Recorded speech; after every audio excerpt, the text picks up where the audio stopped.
Ito na po guys, ito na po. Ito ba? Okay, sound. Malinaw sound. Sige, malinaw.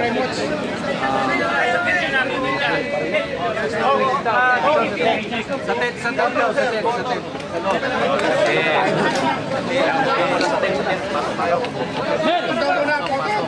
Tutok mo na. Dito na. Logi yung ano. Tayo sa loob. Pasok. Ulan eh.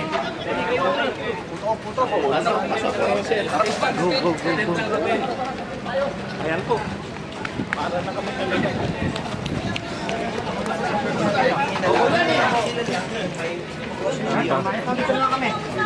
Congressman Dibat Alvarez. Dito tayo, boss!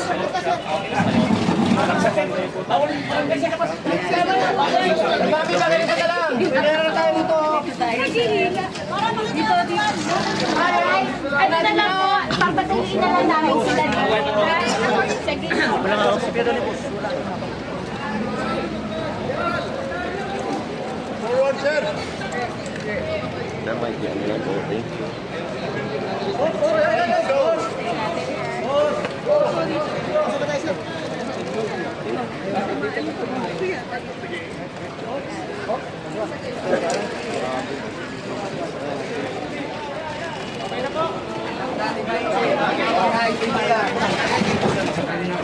Pero dito ka na! Malalim.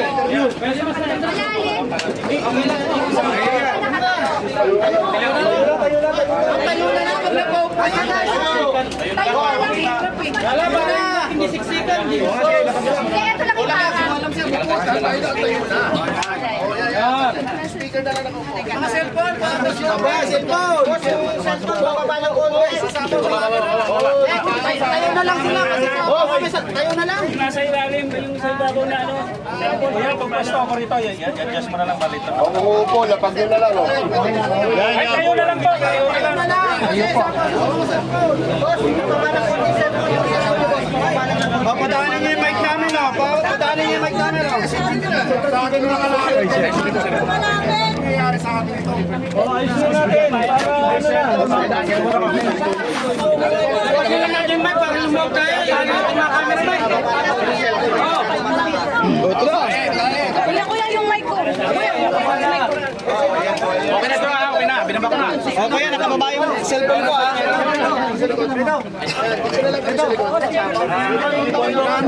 Kuya, Fred, pa-double check. Kuya, Fred, pa-double check. Hindi pa-double check kung nagbiblink. Der, audio mo, Der. Masyadong mataas yun. Der, audio mo.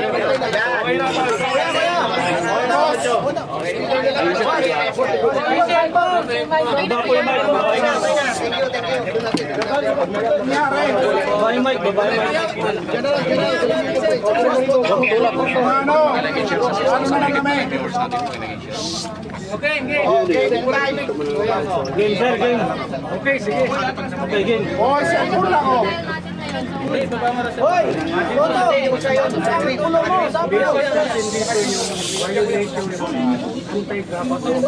Sige, Michael. Boss. Noong una, ang sana inisip namin, violation ng device penal code. Ngayon, may nasabi na sa dami ng nilabag na batas, bakit hindi natin i-file lahat ng kaso na po pwedeng i-file? Kaya napag-desisyon na ng grupo na pumunta rin dito sa office ng ombudsman yung pag-i-file yung mga kaso. Sige. Bira. Oh, kayo na. Para parehas mo. I think section 3E. Congressman, pwede po natin mabanggit kung ano-ano po yung mga kaso po na sinampa po natin. Yung una, siyempre, yung falsification ng legislative documents. Dito naman sa ombudsman, yung violation ng section 3E kung saan ay sinasabi na kung merong kang ginawa na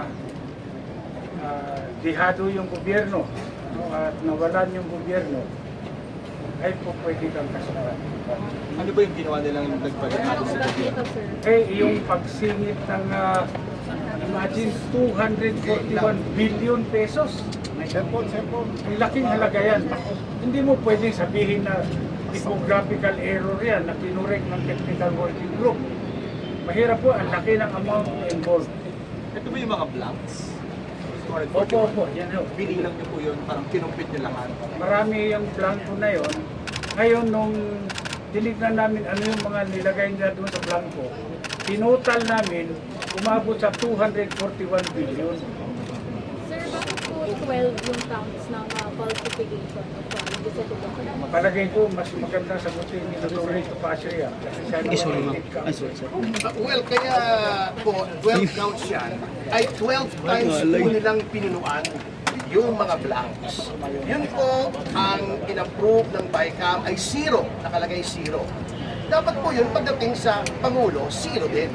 Hindi pwedeng palitan yun unless may typographical error, maling spelling, maling formatting, or misspelling, yun lang po ang kailangan o wrong grammar. Hindi po pwedeng ilagay yung 0, gawin mong 90 billion or 80 billion o kahit 10,000 pesos po, hindi nyo pwedeng gawin yun kahit piso nga eh, basta 0. So 12 times po namin nabilang na meron pong ganong insertion, yung singit. Oo.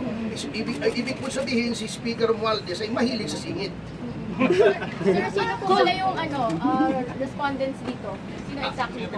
Ito po, siyempre si Speaker Romualdez, because siya po ang head ng House of Representatives. Manuel Jose Dalipe, kasi siya po yung nandun sa APRO. Etong majority leader, siya yung majority whip. Siya yung nag-marshal ng mga boto para dito. Si Congresswoman Kimbo, at least inamin niya na merong insertions. At saka si dating Appropriations Committee Chairman Zaldico. At saka may mga kasama po dyan na hindi pa namin na-identify na palagay namin ay kasama sa technical working group acting under the instructions of the named respondents. So, Mga staff staff? po, sir? Opo, syempre, opo. Kahit tinutusan lang sila. Kasi po, ginawa din nila eh. So, they have to justify kung kanilang in-insert under the directions na ito ay lawful na instructions. Kasi kung unlawful yung instructions, eh, liable din po sila. Complainant din po. Opo, complainant din po. sumali? Eh, alam niyo po, ako ay I'm doing this in representation of the Citizens Crime Watch. Ito po yung aming presidente, ako national chairman. The Citizens Crime Watch has been in existence since 1992. At talagang pakialamero po kami. Basta may nakikita kaming palagay namin ay may graft and corruption, ay pinafile po namin. Kami po ang nag-file nung sa Dingbaksya. Now Congressman, then Secretary Garina, ngayon ay nililitis na sa Sandigan Bayan. Kami po ang nag-file doon kay Commissioner Guanzon ng GRAP na ngayon po ay nililitis na sa RTC Bulacan. At marami pa po kaming ibang na-file po rito, yung sa Sub 44 against former President Aquino, at kami rin po yung nag-file. So, hindi po ito politiko, hindi po ito politika. Ito pa talaga ay aming advocacy sa Citizens Crime Watch. Non-partisan po kami. Why include the people? Bakit sinabi siya nag-admit nun, di ba? Opo, alam na pala niyang ni insertions, dapat kumilo siya para hindi ito ang i-transmit as an enrolled bill. Dapat binalik yan sa BICAM kung lalagyan ng insertions. Attorney, bakit graph na? 241 billion pesos yung pinag-usapan. Graft po at saka falsification. Kasi yun po ang aming evaluation na ito po ang krimen na nagawa. May administrative case din ba na kasama dun sa Implied naman po yun pagka-ombudsman na we are invoking both the criminal and administrative jurisdictions of the Office of the Ombudsman. Malawak po ang kapangyarihan ng Ombudsman pagdating po sa graft and corruption. So, ano yung prayer niyo, sir? O, ano yung prayer niyo? Well, sa ito pong falsification ay up to 6 years imprisonment. Yun pong sa graft, depende po sa mapapatunayang value ng perwisyo sa pamahalaan. Sa administrative po, pwedeng suspension, pwedeng dismissal from the service, pwede rin kung convicted, perpetual absolute disqualification.